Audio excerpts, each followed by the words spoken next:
Greetings and welcome to this edition of Positronic Hypersonic. I'm Barry P. Cook, and I want to talk to you about the latest episode of Gen V. It was called The Whole Truth, and as it starts, on the night of Emma and Sam breaking out of the woods, we find ourselves in the brain of the dead security guard from the end of last week, and it's not looking good.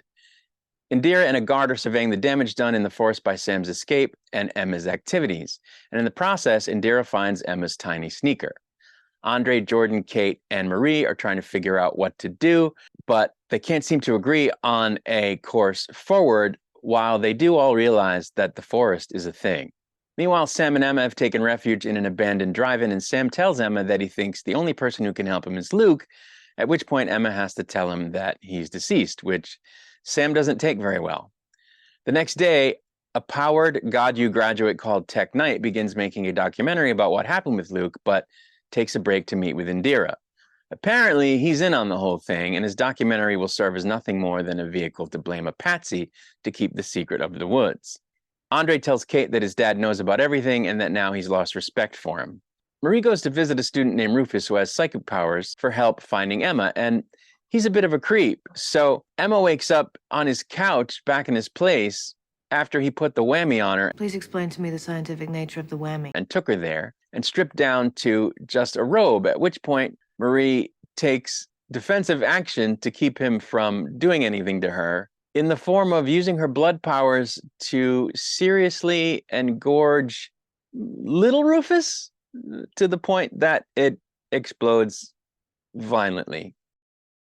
All this time, Jordan's been banging on the door trying to rescue Marie from what she knew would be a fate just like the one she finds herself dealing with once she saw him go off with Rufus. And she manages to break down the door and leave with Marie, while Rufus is clutching what's left of himself in utter horror. Jordan then warns Marie that Tech Knight is on campus and that if he finds out what she's doing, she's in for a world of hurt. Andre and his dad, as well as Kate and Jordan, sit down for a talk on separate occasions with Tech Knight on camera, but they play dumb. Tech Knight, however, can see through all this and sense that Andre and Kate slept together, which he uses to suggest that Andre had something to do with Luke's death because he wanted Kate, which of course isn't the case. Emma has eaten some food at this point and regained her size, and she and Sam, who seems to be in a bit of a better mood, continue to talk and seem to have a connection. Sam then goes off into the drive-in by his own to try to find something to eat and seems to hear crazy music in his head, which disturbs him a bit. Marie shows up to class, and Indira asks her if she's seen Emma lately, under the pretense of pretending to care about Emma because she's missed some classes, apparently. She then introduces Tech Knight to the class, who begins talking to it while also being filmed, and asks for a volunteer to demonstrate his interrogation techniques on, only to handpick Marie for the demonstration. She ends up having to admit that she couldn't stop Luke and that Jordan held him off so she could get away. Afterwards, he informs Indira that he can't really pin all of this on any of the kids because none of them would make for a good patsy, which means that he's going to have to pin it on her. Sam begins hallucinating that Jason Ritter and a puppet version of the Deep are talking to him from a TV on which is apparently airing, at least in his mind, a clone version of Sesame Street. And they instruct him to go after Dr. Cordoza, one of the folks running the woods. This disturbs him quite a bit, so Emma tries to calm him down, but he runs off and leaps away, Incredible Hulk style.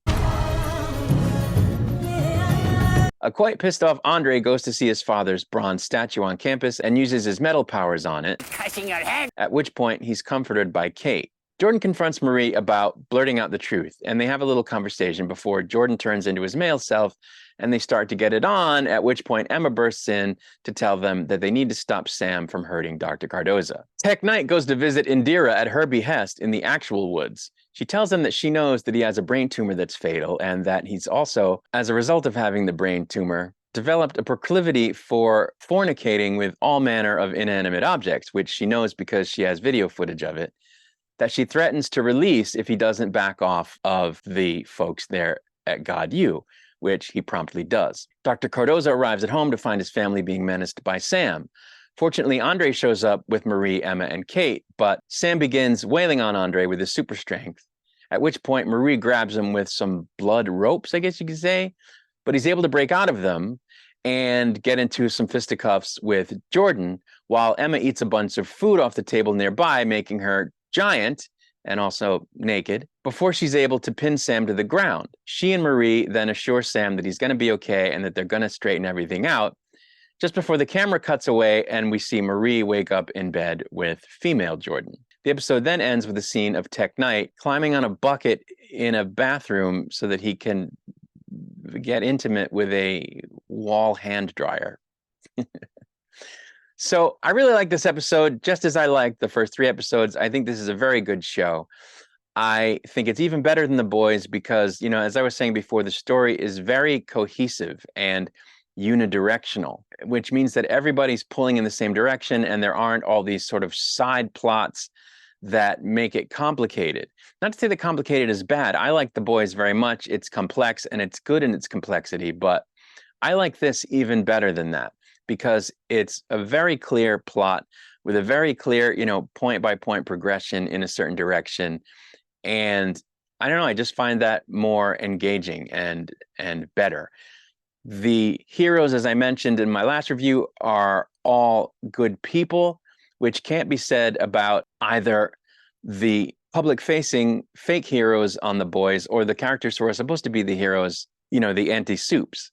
None of them are all good people. They're all really flawed, and some of them are just straight up bad. So there's no clear good guy and bad guy on that show, which is part of what makes it good. You have to sort of, you know, sort that all out and analyze, you know, the story from the point of view that everybody's got some bad and some good. This is doing a different thing. This is all the characters are good people, you know, the hero characters, you know, flawed, but good people, and they're all pulling in the same direction. And you could say that some of it's out of self-preservation because, you know, they don't want the woods to get them, which of course they obviously know could be the case at any time, given that the thing exists and that they've been messing with people. But a lot of it is also because they care about each other. The new, you know, students and the students who've been there a while all care about each other. Their fellow older students, their fellow new students that they're getting to know, they all care about each other, and they're doing it as a team because they don't want to see any of themselves get hurt, in addition to not getting hurt themselves. So I think that's great. I'm continuing to very much like all of the characters individually. Andre is great. Emma is great. Marie is great. Jordan has been growing on me and I'm starting to like them. Sam seems like a cool character. So, you know, I'm liking all of that. Tech Knight is not necessarily going to be in the next episodes, but I found him to be creepy, which is great, you know, because that's part of what makes The Boys great, right? The fact that Homelander is super creepy and gives, you know, makes your skin crawl, gives you the heebie-jeebies.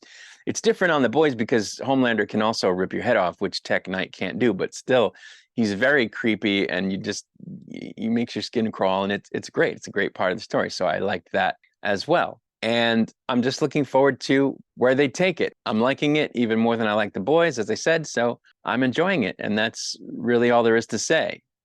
I'm going to get out of here, and I'll be back to review the next episode once it's released. Until I return, I wish you peace and long life.